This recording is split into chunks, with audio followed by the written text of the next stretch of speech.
Hello， 大家好，我是伟权，欢迎回来我的频道。很快我们就迈入到了3月份，也就是丁卯月啊。作为甲辰年的第2个月份啊，它又会带来给我们怎样的一个能量还有机会呢？希望各位啊都已经有一个很好的开头了。那这个视频我就想跟大家分享3个有关丁卯月你需要知道的事情。首先第一个啊，你可以看到的是丁卯，丁呢是火。卯呢本身有一个乙木在里面，所以它是一个木。那再加上今年的这个甲辰年的话，你可以看到呢，我们的这个木的能量是非常的强，然后再加上因为木生火，所以呢，其实这个月份啊的火能量也是非常的旺。那这个代表什么意思呢？就是说啊，如果你的八字本身啊已经有很多的火，那可能这月份呢，你就会感觉比较不舒服一点点啦。因为火啊是一种很活跃、很向上的一个能量。那如果你的八字里面已经很多了，再加上这个火能量这么强的话，很有可能呢，你整个人会比较焦虑一点点，心情比较急躁。那如果你八字是没有这么多火的话，在一个比较健康的程度的话，那这个月份呢，可能对你来说就比较没有那么的大影响啦。所以啊，你如何调试你自己的心情感受，去应对这个外在的这个能量啊，将会成为这个月的一个关键。那第二点呢，大家可以看到啊，这个丁卯的卯跟我们的年就是甲辰，卯跟辰呢是属于一个相害的一个关系了。所以这个代表呢，在这个月份呢，可能会有比较多的一些不信任感。一些猜忌，或者呢，你会感觉啊，对方要来害你，或者一个外在的情况啊，想要来害你。所以我会提议大家呢，多留意一下自己在这个月份的内心想法。可能啊，别人做的一些事情，别人做的一些行为啊，并不是特别要针对你啦。很多时候呢，都是我们自己啊，过度的诠释，过度的反应过后。然后我们觉得对方是要来害我们，所以我们才会产生这样子的一个不好的感觉。因为害啊，很多时候呢都是从一个心理层面的感受方面上的一个反应，它并不是一个真实有一个害你的一个动作。而且我想提醒大家的是啊，我们在4月份，也就是在下多1个月的话，是迈入到辰月。那辰呢，就是我们的太岁月，也是产生自刑的一个月份，所以很有可能呢，3月的时候，就是你可能埋下了一些不好的种子，一些不好的感受。那去到4月的时候啊，这个不好的种子啊，就会继续的萌芽，继续的发酵，从而对你造成一些负面的影响。所以我觉得啊，大家在这个月份也要特别留意这个情况啦。第3个呢，就是说，如果你的八字里面有酉还有戌的话，你也会特别感受到这个月份的一个能量啦。酉呢是跟卯相冲，戌呢是跟卯相结合。冲呢代表的只是说你跟这个月份的一个能量处于一个比较不同频的一个状态，就是说可能机会来了，你也不察觉它是一个机会。那合呢，就是说你跟这个月份特别的同调，同一个频率，所以如果任何的机会或者一些危机来到你这里的时候啊，你都会特别的敏感，特别的容易察觉到这个情况啦。好，那以上呢就是3个想让大家知道在丁卯月可能会出现的一些情况。那接下来呢，我就跟大家分析10个日主在这个月份可能会有的一些机会和危机。那首先，当然你要知道自己的日主是什么啦。我已经有视频在介绍这一部分，我就不多说了。我们现在就直接进入主题。首先，第一个是甲木。假如这个月份迈入的是伤官还有劫财的月份，那我们看到这2个能量啊，代表了甲木呢将会得到这个月份最大的一个关注了。它的形象啊，就有点像一个森林大火。OK 啊，可能森林大火比较负面一点，大家可以想象的是一个引火。OK， 因为有甲木，又有乙木，然后丁火就是一团火嘛，所以就是不断的拿木去烧这个火，会产生一个非常大的一个火给人家看到，给人家关注到啦。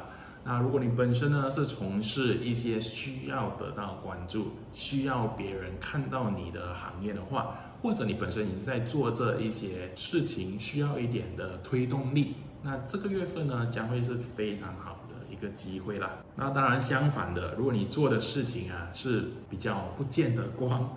OK， 或者你的工作呢是不需要那么多的关注的，就是说你有一点在法律边缘这样子的事情的话，我会说你要特别的留意啦。那可能这个月份呢，你就会感觉不太舒服一点点。所以啊，甲木的这个月的重点啊，就是你得到的这个关注啊，你是要拿来干啥？那第二个呢，就来到乙木。乙木进入的是食神还有比肩的月份，可能你有很多的一些点子，很多的一些想法，你很想去落实，但是你又不懂从何下手。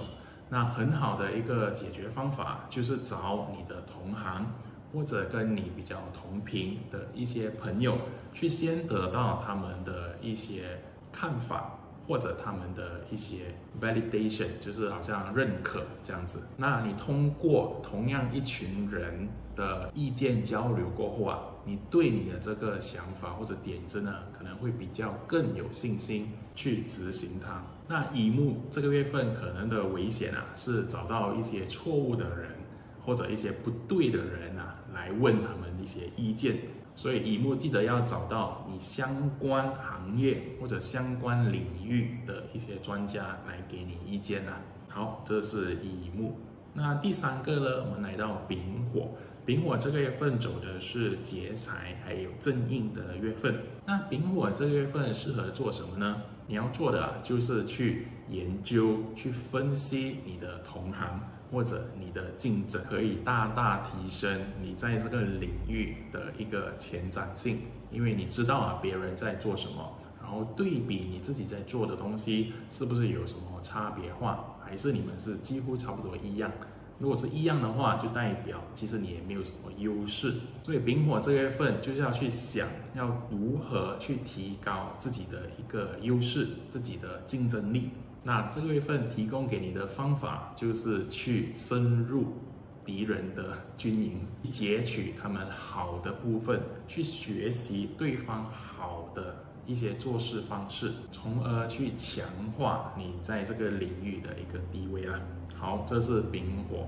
那第四个呢，来到丁火。丁火走的是比肩还有偏印的月份。那丁火这个月份呢，你们可以想象自己本身是一个蜡烛。那你这个蜡烛呢，在点燃的时候，它能够看到的一个范围是不是非常的有限？那这个月份它要你去做的就是找更多的蜡烛啦。OK， 就是跟你同样是同一个领域或者你的朋友，你们在聚集在一起的时候，你们去点燃更多蜡烛的时候其实呢是可以扩张你自己本身的一个视野。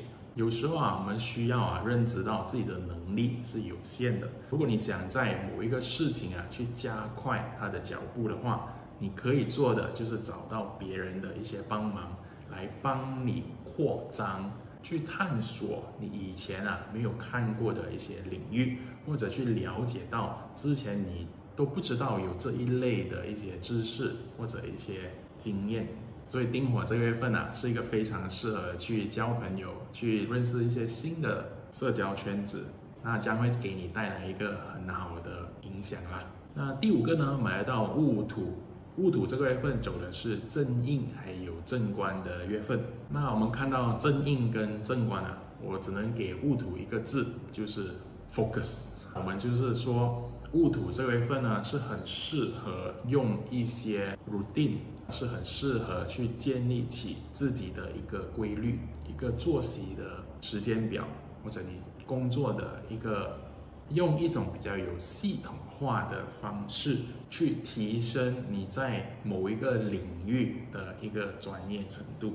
那戊土你可以想象自己这个月份呢，就很像不断的在堆土。OK， 你在打你的这个基础做好，让它变成一个更稳定、根基更加强的一座山。那戊土这个月份需要留意的，只是你可能会不想这么做，因为你会感觉是一个非常漫长或者非常无聊的一个过程啊。那我觉得你是要让自己真的去专注在一个事情上够长时间的话，总有一天这个东西也会给你回报的。好，这是戊土。那第6个呢，我们来到己土。己土这个月份走的是偏印还有七煞的月份。那己土啊，这月份你可以想象自己就是一片土壤。那七煞呢，就是要来松动这个泥土的一个工具，可能是锄头啊，或者一些挖泥机。所以己土啊，这月份就是你需要经历一些比较不舒服的过程，或者你可以想象是一个动土或者破土的一个过程啊。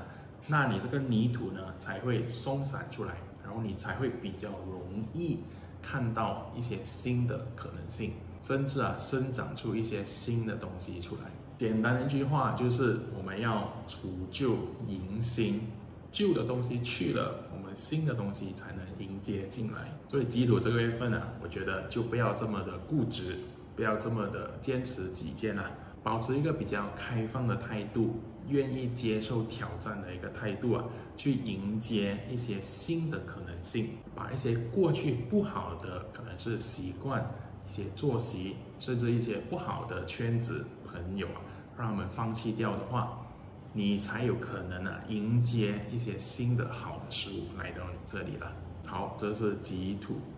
那第7个呢，我们来到庚金。庚金这月份走的是正官还有正财的月份。那看到2个正，就是正官跟正财啊，又代表庚金这月份又是非常的好啦。那是好在哪里呢？所以这个月份庚金啊是非常的适合去专注在把你手头上有的一些事情，就是还没有完成的一些事情，去把它完成它。那这月份你只要专注在一个字，就是结果，结果，结果。因为庚金啊，看到丁火的话，它代表的是一种动力，代表的是一种做事比较有系统，比较有规律。你比较不会像是快刀斩乱麻，你是会比较集中一点点，去把你手头上要做的一些事情去解决掉。因为正财呢，代表的是一种努力工作，努力把一些事情完成的能量。所以庚金啊，无论你在任何的领域、任何的工作，甚至是你的家庭生活，你都可以利用这样子的一个能量，把你很多上个月拖欠的一些事情所完成它啦。好，这是庚金。那第8个呢，我们来到辛金。辛金走的是七煞还有偏财的月份。那我们看到这2个能量又结合在一起的时候，那代表的是什么呢？就是用小小的风险去换取更大的一个回报。对，可能有一些人就在想，那不是就去买彩票啊，去赌博啊这些吗？对，如果你只想用在这里的话，当然可以啦。但是我当然不鼓励做这种事情。那更好的一个用法就是你要去思考，你要比较有策略性的一个思考，去利用一些小小的转变或者一些小小的行动，却是可以给你带来一个很大的回报，甚至呢，它可以把整个局势都改变的一个情况。那当然啦，这样子的一个举动本身呢就是比较高风险的，所以你自己本身呢也要可以愿意承担这样子的一个风险。作为只是1个月份的能量的话，我会觉得 why not？ 就是去尝试嘛，就是让自己承担一点的风险，去做一些新的尝试。很有可能呢，真的给你带来一个全新的局势，或者一个全新的机会也说不定啦。好，这是辛金。那第9个呢，我们来到壬水。壬水走的是正财还有伤官的月份。壬水这个月份呢，可能会比较容易陷入一种炫耀财富的一个状态啦。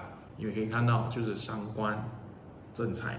OK， 伤官就是关注一种给人家看到，然后你的钱，所以就是一个炫耀钱财的一个情况啦。那当然这是负面的，那正面的用法又怎样呢？我会觉得你就是要呈现，你就是要选择呈现这样的一个价值给别人，与其去做一些没有太大意义的一种炫耀的动作，或者一种只是表现你的财富、表现你的钱财的一个做法。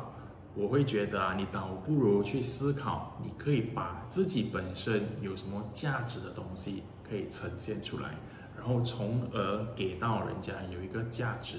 那价值是什么呢？就是说别人看到这个东西过后，他会觉得，对我很有帮助，或者从你的分享，从你的视频，从你的文字，他们从中得到一些启发。那从这样子的一个关系又让他们对你产生一个信任，让他们更看重他跟你的一个关系。那这不是一个更好利用这个1月份的能量的方法吗？